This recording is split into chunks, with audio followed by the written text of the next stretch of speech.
ਜਿਹੜਾ ਖੁੱਲ੍ਹੇਆਮ ਬੇਸ਼ਰਮਾ ਰੀਤ ਲਹਿਫਜ਼ ਬਹਿ ਤੇ ਆਖੇ ਤੇ ਜਿਹੜਾ ਆਪਣੇ ਸ਼ੋਹਰ ਨਾ ਕੇ ਪਹਿਲੇ ਮੇਰੇ ਯਾਰ ਨੂੰ ਛੱਡ ਫਿਰ ਮੈਂ ਤੇਰੇ ਕੋਲ ਆਉਣੀ ਆ, ਠੀਕ ਹੈ। ਉਸ ਨੂੰ ਔਰਤ ਨਹੀਂ ਆਖਿਆ ਜਾਂਦਾ। ਇਹ ਤੇਰੇ ਸਮਝਾਉਣ ਗੱਲ ਇੱਕ ਅੱਜ ਮੈਂ ਗੱਲ ਕਰਦਾ ਪਿਆ ਹੂੰ, ਥੋੜੀ ਜਿਹੀ ਇਸ਼ਾਰੇ ਕਰਾਂਗਾ ਸਾਰੇ ਸਮਝ ਜਾਣਗੇ। ਜਿੱਦਾਂ ਦੋ ਕੁੱਤੇ ਇੱਕੇ ਦੋਰੀ ਖਾਵੇਂ ਨਾ ਤੇ ਦੂਆ ਕੁੱਤਾ ਕਦੀ ਨੂੰ ਆਪਣੀ ਇੱਜ਼ਤ ਉਸ ਨੂੰ ਬਣਾਉਂਦਾ। ਬਿਸਮਿਲ੍ਲਾਹਿਰ अस्सलाम वालेकुम जी, मैं अहमद काबल हो ਤੇ ਤੁਸੀਂ ਆਪਣਾ YouTube ਚੈਨਲ ਵੇਖ ਰਹੇ ਹੋ ਪਿੰਡ ਮੁੰਡਾ। ਮੈਂ ਉਮੀਦ ਕਰਦਾ ਤੁਸੀਂ ਠੀਕ ਠਾਕ ਹੋ। ਰੱਬ ਦਾ ਤਰ ਖੁਸ਼ ਰੱਖੇ, ਆਬਾਦ ਰੱਖੇ, ਰੱਬ ਦਾ ਤਰੀਆ ਦੀਆ ਬੜਾ ਦੇ ਪਰਦੇ ਸਲਾਮਤ ਰੱਖੇ। ਅੱਛਾ ਜਨਾਬ ਅਲੀ, ਸਭ ਤੋਂ ਪਹਿਲੇ ਰਮਜ਼ਾਨ ਮੁਬਾਰਕ। UK, ਬਰਤਾਨੀਆ, ਸਊਦੀ ਅਰਬ ਜਿਹੜੀ ਬਾਹਰ ਦੀਆਂ ਕੰਟਰੀਆਂ ਚੰਦ ਦੇ ਵਿੱਚ ਰਮਜ਼ਾਨ ਸ਼ਰੀਫ ਦਾ ਅੱਜ ਪਹਿਲਾ ਰੋਜ਼ਾ ਉੱਥੇ ਤੇ ਸਾਰੇ ਭੈਣ ਭਾਈਆਂ ਨੂੰ ਅਸੀਂ ਰਮਜ਼ਾਨ ਮੁਬਾਰਕ ਦੀ ਮੁਬਾਰਕਬਾਦ ਦਿੰਦੇ ਹਾਂ। ਰੱਬ ਦੀ ਜ਼ਾਤ ਤੁਹਾਨੂੰ ਹਿਫਜ਼ ਮਾਨ ਰੱਖੇ ਤੇ ਖੈਰ ਖਰੀਆਂ ਨਾਲ ਤੁਹਾਡੇ ਰੋਜ਼ੇ ਰਮਜ਼ਾਨ ਨੇ ਗੁਜ਼ਰੇ। ਅੱਛਾ ਜੀ, ਹੁਣ ਅਸੀਂ ਆਪਣੇ ਟੌਪਿਕ 'ਤੇ ਆਉਂਦੇ ਹਾਂ ਜੀ। ਜਿਹੜੀ ਕੋਸ਼ਿਸ਼ ਅਸੀਂ ਕਰਦੇ ਪਿਆ ਸੀ ਨਾ ਅੱਜ ਤੋਂ ਬਈ 2-4 ਮਹੀਨੇ ਪਹਿਲੇ ਇਹ ਸ਼ਾਇਦ ਵੀਰ ਕਦਮ ਉਠਾ ਦੇਵੇ। ਚਲੋ ਅਲਹਮਦੁਲਿल्लाह, ਦੇਰ ਆਏ दुरुस्त आए, शायद वीर ने कदम चुक लिया है, ठीक है। उसने ऐलान कर दिता है भाई मैडम उज़मा का मेरे कान दरवाजे बंद हो गए, ठीक है। गल ये भाई छोटी जी एक मिसाल देना भाई, वो चिराग होंगे जी, मोमबत्ती है या जो ही है ना चीज़ होंगी तो उस तले हमेशा अनेरा होंगे तो दुनिया को रोशनी देती है। तो जो कुछ सन या ऑडियन नज़र उतों आ रहा ही ना वो शायद वीर इन्ना ही नज़र आ रहा। बहरहाल उसने जोड़े फैसले किए जोड़े विच बैठे हो, क्योंकि कुछ पंचायत दी गल्लां होईयां साढ़े गल मौजूद सन। पहले ही असीं गल कीती बई जोड़े पंचायत पिंड वालियां दी ते पिंड पंचायत वालियां दे, ठीक है। उन्होंने 2 दिन का टाइम मंगया, उन्होंने शहर ने 5 दिन का दिता।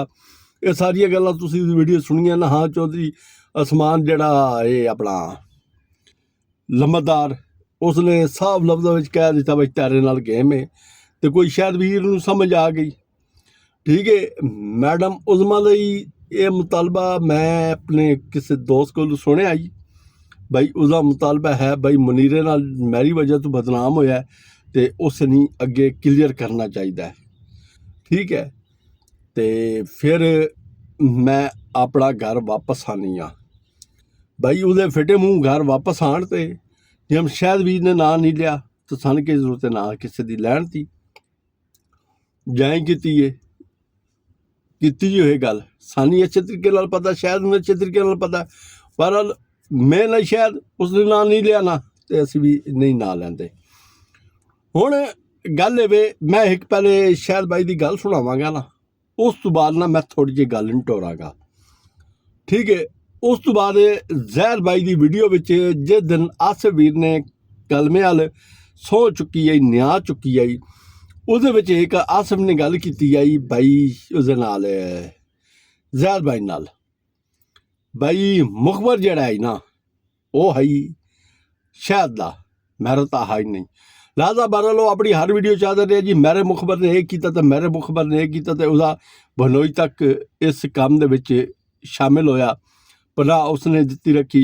तो बहरहाल इसकी जबानी साढ़े को सारिया कुछ चीज़ां मौजूद है जड़ा ये आखदा रहा जी बई मेरे मुखबर ने किया तो आज वो शहद का मुखबर किवें हो गया। बहरहाल असी कुछ गल्लां सामने रखते ना, उस तो बाद ना असी कुछ गल टोरांगे। तो शायद भाई तुसी बड़ा अच्छा फैसला किया है, ये फैसला तुहानूं आज तो 6 महीने पहले कर लेना चाहिए। अच्छा गेम खेडी जानी सी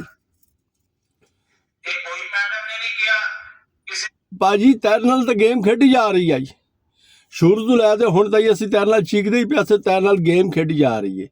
चाहे जिस पासों खेडी जा रही है तो चाहे तेरे अपने खेड रहे चाहे बेगाने खेड रहे।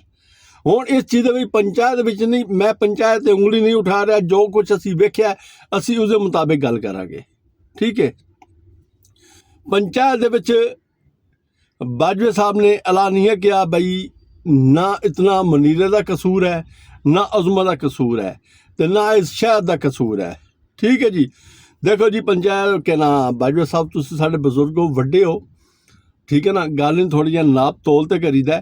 ये मैं दसो भाई एक औरत 8 महीने हो गए, 7 महीने घरों गैब गैर महरम को रह रही है, ठीक है। ते पंचायत दे बंदे दे बकोल वो कह रही है ए फलाने मेरी वजह तू बदनाम होया, इस तू केस चुकोगे तो फिर मैं सुलह कर दी हाँ। ते उस बंदे नाल ही रह रही है, उस बंदे नाल राबता करते तो तुसी उज़मा नू वापस लियाण दी कोशिश कर रहे हो। तुआरे बकोल उज़मा मनीरा 5 साल बाद ही उहदे नाल निकाह नहीं करदा, तो फिर किवें नहीं हो कसूरवार जी? सारा कीता कराया धरिया तो से बंदे दा है। अगर वेख्या जाए तो ठीक है। एक चीज़ पासू बाजवा साहब तुसीं साडे बजुर्ग हो, तुसीं खुद इस चीज़ का इतराक कर रहे हो भाई मनीरे को है तो मनीरे ने 5 साल बाद ही निकाह नहीं करना। मनीरा घरों घट तो लै गया, उदू शमैला मैडम शमैला व्लॉग फतेहपुर वाली जी बीबी हैगी उसदे बकोल उहदियां वीडियो पई हुई हैं। उसने साफ लफ्ज़ च आख्या भाई मनीरे नू चुनिया है उज़मा ने, भाई मैं इस बंदे नाल जाना है। ते देखो जी अज ही उस बंदे कोल जी अगर तुसी मनीरे नाल राबता करते उज़मा नू वापस लैंदे पे हो तो मनीरे कोल किहड़े रिश्ते नाल बैठी है? वो तो चलो अच्छा किया शायद वीर ने यह फैसला कर छड़िया जिहड़ा अज कदम इसने उठाया या जिहड़ा अज फैसला लिया, ये फैसला अगर 6 महीने पहले कर छड़िया ये नौबत ही नहीं आनी।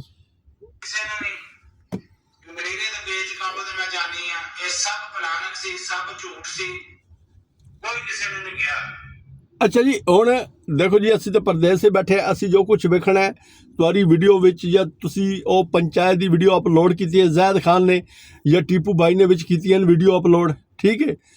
हुण प्लैनिंग का ये अल्फाज यूज़ कर रहे क्योंकि पिंड दे विच है। हुण क्या नहीं प्लैनिंग आई, किस तरह प्लैनिंग आई, ठीक है। जिस टाइम इस बंदे का नाम नहीं दसन तो असीं क्यों दसीए भाई? असीं क्यों इस बंदे ते मुश्किल जिहड़ी है ना वो हैवी करिए? उज़मा गंद खा गई, बच्चे खड़े अस तो पहले ही इस चीखते प्यासे पिटते प्यासे वो भाई जी अपने बच्चों की नहीं जी अपन आंदरा की नहीं है ना वो तैरी कित्थे? तू तो एडा धंतरी ना कर, तू तो जिस दिन गई है तैरी 4 दीवारी क्रॉस कर गई है, दारो मां दे पै गई है, तू तो लानत कर इस औरत ते, बाने उठी दिया इस ते लानत कर, इस जलील कर। बहरहाल नहीं उसकी मेहरबानी कुछ साडे भैन भाइयों ने आख्या भाई छोटे छोटे बच्चे हैं तू वापस लिया, उसने हुज्जत तमाम एक फिर सारी की है। अगर उससे बंदा एवं कोई नाराज हो जाए ना भाई तू साडी गल नहीं मन्नी, उसने वीडियो बनाई, उसने लाइव ते बैठ आख्या जैद भाई दी भाई उज़मा मेरे को वापस आँदी है, मैं सारा कुछ उसने खुले मत्थे नाल उसने गल तस्लीम करने का सारा कुछ कहना। हुण तुसीं आखो ना भाई वो मारदा बड़ाई, ठीक है ना। तो एक जी घर की औरत गैर महरम नाल या राबता करसी ना तो या ये कोई हरकत करे सी तो मरदा दल्ला तो नहीं है ना, उसने फुलों के हार तो ना पैसी ना, तो जहरी गल उसने मारना कोई नहीं है। या साइयां दसना भाई ए वेखो जी जी शायद तुसा मैं दिती आई ये तो चवला भी मार दीजे, समझाओ इस। हुण इत्थे आख्या वजे ना चाचे सतार होर दा कसूर या मासी मनीर होर दा कसूर, वो वेखो जी भाई गल सीधी जिस टाइम उज़मा ही गलत आई, कसूर जिसका मर्जी बना लो तुसीं। हुण जिस टाइम वो ही गंद निकलिया उसने नहीं वेख्या अपने शोहर की इज्जत अपने भरावां की इज्जत। हुण उहदे विच तुसीं खुद हिसाब ला लो भाई जी खान की शेरनी तो लाइव दे विच उस बह ते गल्लां कीतियां, मेरी हुण लत्त बन लैवे, मैं मिन्नत ही करांगी तरला ही करांगी मनीरे नाल निकाह कर लै भाई, मनीरा मेरे नाल निकाह कर ले। मतलब अजे तक उसने इस चीज़ की तवक्को ही नहीं भाई मनीरा मेरे नाल निकाह करेगा, तो फिर मेरे को सख्त अल्फाज हैं। मनीरा अगर निकाह नहीं करता पिया क्या खेल बढ़ा तो रखे हुए जी थोड़ी बहुत इज्जत नाल गल करता पिया तो शायद वीर ने राती खत्म कर छड़िए गल, शायद वीर के पिछू करते पिया से उस नाल। क्या वो एक रंडी है जरा उसने मनीरा इस्तेमाल करता पिया? मनीरा इस्तेमाल निकाह नहीं करता पिया, 4 दिहाड़िया बाद इस्तेमाल करते जिवें टिशू इस्तेमाल करते छड़ दे सी। एक और गैर महरम कोल रह रही है, क्या उन्होंने तलक नहीं हो रहा है उन्होंने बिच? वेखो जी यार गल कोई करने वाली करो, तुसी अपना 50 बचाण पिछे ਅਗਲੇ ਦੇ 5 ਲੱਖ ਦਾ ਅੱਗ ਨਾ ਲਾਓ ਨਾ। ਕਿਸੇ ਦੀ ਮੈਂ ਪਿੱਛੇ ਤੂੰ ਅਗਲੇ ਬੰਦੇ ਦੀ ਇੱਜ਼ਤ ਨਾ ਨੀਲਾਮ ਨਾ ਕਰੋ ਨਾ। ਅਗਰ ਮੁਨੀਰੇ ਨੇ ਹੁਣੇ ਕਦਮ ਚਾਇਆ ਇਹ ਢੋਲ ਆਪਣੇ ਗੱਲ ਪਾਇਆ ਤੁਸੀਂ ਵਜਾਵੇ, ਕਿਉਂ ਨਹੀਂ ਵਜਾਉਂਦਾ? ਉਹਦੇ ਨਾਲ ਨਿਕਾਹ ਕਰੇ। ਉਹ ਕਿਉਂ ਲੋਕਾਂ ਦੀ ਲਾਈਫਾਂ ਦੇ ਬਾਅਦ ਕਹਿ ਰਹੀ ਹੈ ਮੈਂ ਮਿੰਨਤ ਤਰਲਾ ਕਰਾਂਗੀ? ਕਿਉਂ? ਮੁਨੀਰੇ ਨੇ ਜ਼ਾਕਾ ਚੱਕ ਲਿਆ। ਮੇਰੇ ਕੋਲ ਸਿੱਧੀਆਂ ਗੱਲਾਂ ਖੁੱਲੀਆਂ ਡੁੱਲੀਆਂ। ਜਿਹੜਾ ਤੁਸੀਂ ਉਹਦਾ ਮਿੰਨਤ ਤਰਲਾ ਕਰਨਾ ਹੀ ਲੈ ਭਾਈ ਦੇ ਬਾਅਦ ਤੇ ਉਹ ਨਹੀਂ ਬੀਬੀ ਨਹੀਂ ਹੁੰਦੀ। ਇਹੋ ਜਿਹੀਆਂ ਬੀਬੀਆਂ ਹੋਣੀਆਂ ਨਾ ਆਦੇ ਨਾ ਧੋਬੀ ਕਾ ਕੁੱਤਾ ਨਾ ਘਰ ਕਾ ਨਾ ਘਾਟ ਕਾ। ਤੂੰ ਆਪਣੇ ਘਰ ਜੋਗੀ ਨਹੀਂ ਰਹੀ ਤੇ ਅਗਲੇ ਹੀ ਤੈਨੂੰ ਇਸਤੇਮਾਲ ਹੀ ਕਰਨਾ ਹੈ। ਇਹ ਤੇਰੇ ਸਮਝਾਣ ਗੜ ਇੱਕ ਅੱਜ ਮੈਂ ਗੱਲ ਕਰਦਾ ਪਿਆ ਹੂੰ, ਥੋੜੀ ਜਿਹੀ ਇਸ਼ਾਰੇ ਕਰੇਗਾ ਸਾਰੇ ਸਮਝ ਜਾਣਗੇ। ਜਿੱਦਾਂ ਦੋ ਕੁੱਤੇ ਇੱਕੇ ਦੋਰੀ ਖਾਵੇਂ ਨਾ ਤੇ ਦੂਆ ਕੁੱਤਾ ਕਦੀ ਨੂੰ ਆਪਣੀ ਇੱਜ਼ਤ ਉਸ ਨੂੰ ਬਣਾਉਂਦਾ। ਅਕਲ ਮੰਨ ਗਈ ਇਸ਼ਾਰਾ ਹੀ ਕਾਫੀ ਹੈ। ਠੀਕ ਹੈ, ਜਿੱਥੇ ਮੈਂ ਗੱਲ ਕਰ ਛੱਡੀਏ ਤੇ ਤੇਰੀ ਗੱਲ ਫਹਿਮੀ ਹੈ ਬਾਈ ਉਹ ਤੇਰੇ ਨਾਲ ਨਿਕਾਹ ਕਰ ਛੱਡ ਸੀ।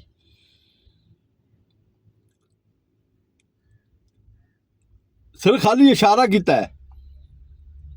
ਇਹ ਤਾਂ ਬੇਵਕੂਫ ਹੈ ਸ਼ਾਇਦ ਜਿਹੜਾ ਤੇਰੇ ਪਿੱਛੇ ਟੁਰਿਆ ਵਾਲਾ ਜਾਂ ਮਿੰਨਤ ਅੱਲਾ ਜਾਂ ਮੇਰੇ ਬੱਚੇ ਜਾਂ ਮੇਰੇ ਫਲਾਣੇ ਉਹ ਜਿਨ੍ਹਾਂ ਦੀਆਂ ਮਰ ਜਾਂਦੀਆਂ ਉਹੀ ਤਾਂ ਪਲ ਜਾਂਦੇ ਨੇ। ਬਹਰਹਾਲ ਜਿਹੜਾ ਫੈਸਲਾ ਹੋ ਗਿਆ ਸ਼ਾਇਦ ਭਾਈ ਬਹੁਤ ਅੱਛਾ ਤੁਸੀਂ ਕੀਤਾ ਹੈ। ਇਸ ਔਰਤ ਦੀ ਘਰ ਕੇ ਵਾੜਨ ਦੀ ਹੈ ਤੁਹਾਡੀ ਗਲੀ ਮਹੱਲੇ ਦੀ ਵਾੜਨ ਦੀ ਨਹੀਂ ਰਹੀ। ਇਹ ਖੁਦਾ ਦੀ ਕਸਮ ਹੈ ਜਿਸ ਔਰਤ ਦੇ ਕੋਲੋਂ ਖਲੋਏਗੀ ਨਾ ਉਸ ਔਰਤ ਤੇ ਇਲਜ਼ਾਮ ਲੱਗੇਗਾ। भाई ये तो चबल जी रन ने 5 बच्चे छड़ते मुँह मरन दी वधिया 6 महीने हो गए उस बंदे ने निकाह ही नहीं किया। ये आधी वधिया लाइफ है तो मैं मिन्नत अल्लाह करांगी निकाह उस नाल कर लवे मेरे नाल ते फिर जहरी गल है ना भाई उस नाल ये खलोती है यही उसे दी कैटेगरी दी होनी है। बहरहाल बाह ने उठीदियां जिवें शैतान ते लानत कर रहे हो ना इस औरत की लानत भेजनी चाहिए क्योंकि लानत की हकदार है। इस्लाम दे विच औरत काटना यकीन करो बड़ी बड़ी सख्ती है, नरमी भी बड़ी है। ये नहीं भाई औरत इस्लाम औरत ते सख्ती करता है, औरत का मकाम ही बड़ा है इस्लाम दे विच। क्योंकि उस तरीक दे विच उन्हां गल्लां विच मैं नहीं जानता क्योंकि ना मेरे को इतना इल्म है। अपने शऊर के मुताबिक मैं एक छोटी जी गल कर छड़िए ना कोई इस गल का बंदा एक्शन लवे भाई इसने इस्लाम दे विच कह दिता औरत सख्ती बड़ी है, औरत ते नरमी ही बड़ियां, औरत ते हकूक ही बड़े इस्लाम दे विच ਜਿਹੜੇ ਮਰਦਾਂ ਤੇ ਫਰਜ਼ ਹੈ। ਪਰ ਅੱਗੂ ਹੋਵੇ ਔਰਤ ਅੱਗੂ ਰੰਡੀ ਨਾ ਹੋਵੇ। ਠੀਕ ਹੈ, ਜਿਹੜਾ ਖੁੱਲੇਆਮ ਬੇਸ਼ਰਮਾ ਰੀਤ ਲਾਈਫਾਂ ਦੇ ਬਹਿ ਤੇ ਆਖੇ ਤੇ ਜਿਹੜਾ ਆਪਣੇ ਸ਼ੋਹਰ ਨਾ ਕੇ ਪਹਿਲੇ ਮੇਰੇ ਯਾਰ ਨੂੰ ਛੱਡ ਫਿਰ ਮੈਂ ਤੇਰੇ ਕੋਲ ਲਾਨੀ ਆ। ਠੀਕ ਹੈ, ਉਸ ਨੂੰ ਔਰਤ ਨਹੀਂ ਆਖਿਆ ਜਾਂਦਾ। ਸਾਡੀ ਜ਼ਬਾਨ ਤਾਂ ਨਹੀਂ ਉਸ ਨੂੰ ਔਰਤ ਆਖਿਆ ਜਾਂਦਾ। तन तुम लोगों ना यकीन करो ना वाशरूम ही जाते टट्टी खुलते ना आवे ना तुसी व्लॉग बनाते आए रियलिटी है। ठीक है, दुनिया बीमार होंदी रही है सजे खब्बे मैं किसी का नाम नहीं ओपन करांगा। हस्पताल जा रहे हैं वीडियो बना रहे हैं, फैला विखा रहे हैं वीडियो बना रहे हैं, टीका लग रहा है वीडियो बना रहे हैं, ड्रिप लग रही है वीडियो बना रहे हैं। मैं किसी ने हिट नहीं कर रहा, मैं एक हकीकत दस रहा। तुसा अगर ये डांगा लग गई शहर भी दे तरफों दुनिया हमसाए तुआरे छड़ान आने तुआरे कोलों भाई शहर भी गोड़िया तले दिती पिया ते मूँह जुतियां नाल कुटेंदा पिया। अगर तेरा बुत्था जुतियां नाल कुटिया होवे ना मैडम मुजमा ठीक है ते अज तू इस मकाम ते ना पहुंची हो तू वधरी रही सीधी होई होवे। बहरहाल वो आदे ना मेरे मन को भाया मैंने कुत्ता काट खाया ते हुण तू कुत्ता खा मन भाया पचा सन ते रब दी जात जिहड़ी है ना वो मजलूम दे नाल हुंदी है। रब दी जात ने उसनूं खुशरू कर दिता है, वो बंदा बेगुनाह साबित हो गया, उसने हर जात तन झूठा कर छड़िया। ਪਰ ਜਿਹੜਾ ਉਸਨੇ ਅੱਜ ਫੈਸਲਾ ਕੀਤਾ ਹੈ, ਇਹ ਅਗਰ ਫੈਸਲਾ ਉਹ ਕਰ ਛੱਡਿਆ ਨਾ ਅੱਜ ਤੋਂ 6 ਮਹੀਨੇ ਪਹਿਲੇ, ਯਕੀਨ ਕਰ ਲੈ ਕਿ ਪਤਾ ਉਹਦਾ ਘਰ ਹੀ ਨਾ ਵਿਕਿਆ। ਠੀਕ ਹੈ, ਉਸਨੇ ਤੇਰੀ ਇਸ ਘਿਨੌਣੀ ਹਰਕਤ ਨੇ ਤਾਂ ਸੜਕ ਤੇ ਲਿਆ ਤੇ ਖੜਾ ਕਰ ਦਿੱਤਾ ਉਸਨੂੰ। तेरे बच्चे दे सिर तू छत चली गई है। अज मजबूर हो गया लोगों के अगू जिंदगी कदी जिस ना आख्या भाई मेरी मदद करो। बैकग्राउंड तो यार दुनिया दी रही है, फोन से रबता कर लेंदी है, मैं जिवें फलाने नाल कर लिया, उसने कर लिया, शहर ने मेरे नाल कर लिया, वो ही कला दा गल है। वीडियो च उसका दी ने आख्या भाई मेरी मेहरबानी करो, मेरे बच्चे खान छत। तेरे एक पुट्ठे इश्क पिछे, ठीक है ना, और मैं मझ वेची, मैं गां वेची, ठीक है, मैंने पैसे की लोड़ नहीं, मैंने कीड़ा ही मैं तां वेची। गल तेरे लिए वो है, न तन कोई पैसे की तंगी आई, न घर बार की तंगी आई, ठीक है। औलाद रब दी दात ने 2 पुत्र ही दिते हुए नहीं, धियां जिहियां छइयां दित्तियां होईयां नहीं, शोर ही आओ महीने का 2.5-3 लाख यूट्यूब तो कमांदे ही पिया है, ठीक है। घर भी सुथरा बने होया, इज्जत नाल बैठे होया, किसी के बूहे ते बर्तन धोण ही ना वहदी पई, किसी के चौधरी या जट जिमीदार के बूहे ते इज्जत नाल, क्योंकि रब दी दात आदि है भाई बंदे ना 2 चीज़ां जड़ियां ना पहचानियां बहुत मुश्किल है। पहली इज्जत ते दूसरी पैसा। और कम सिर्फ ये 2 चीज़ां तेरे को आ गई न तू इज्जत पहुँचा सकी ओवरसीज पाकिस्तानियों ने जी तन दे छड़ी आई, या यूट्यूब ऑडियो ने जी तन दे छड़ी है, जी यूट्यूब फैमिली तुरी आई तुम दे छड़ी है, तेरा व्यूज अच्छा आता पाई तो उस तू मिलता पाया तेन पैसा, न तू पैसा बचा सकी। तन रज जड़ा ना वो पचिया ही नहीं। तू अपने घर नूं इंज हथ मारिया जिवें रेत का घर नहीं बनया हुंदा, ठीक है। आप ही रोड से आ गई, नाल अपने बच्चे नहीं लिया तो अपने शोर नहीं लिया, ऐसी जबरदस्ती इतना कुछ होते दुआ माजर नाल विचकाल आ गई आई, वो सुननी पै गई आई, ठीक है। इस औरत ने अपना घर रेत का बड़े होया पत्थर बड़ा वजाया, जिवें रेत दे विच हवा नहीं है ना, रेत उड़ जाती है। इन नहीं बाहर नहीं रोएगी, कदर नूं गल ला ते रोएगी, कोई गल नहीं। शायद रोण का वक्त खत्म हो गया, हुण इसदा टाइम शुरू हो गया। बाकी मौजूदा भाई जी वो सारा बंदे का तौल टुट जाता जिस टाइम बंदा वीडियो बना रहा होंदा विचकाल आ जाए तो। बहरहाल जो ही है, तो अगर मेरी गल्लां कोई बुरियां महसूस लगियां तो भाई जी माजरत। तो इंशाअल्लाह कल आसे वीक ते वीडियो आएगी सबूत और प्रूफ नाल एक चीज़ चलावांगा, उस तो बाद उस ते गल करांगा, ठीक है। अपने कोलों गल नहीं करांगा, इन्हां दियां कीतियां होईयां गल्लां करांगा मैं इन्हां ते, ठीक है ना। तो बाकी रब दी दा खैर करे। पाकिस्तान विच सुबह पहला रहा सी, अल्लाह खैर की तो इंशाअल्लाह रब दी दात सारे सलामत रखे। असीं तुहाडे कोल लैंदे इजाजत। अस्सलाम वालेकुम, अल्लाह हाफिज़।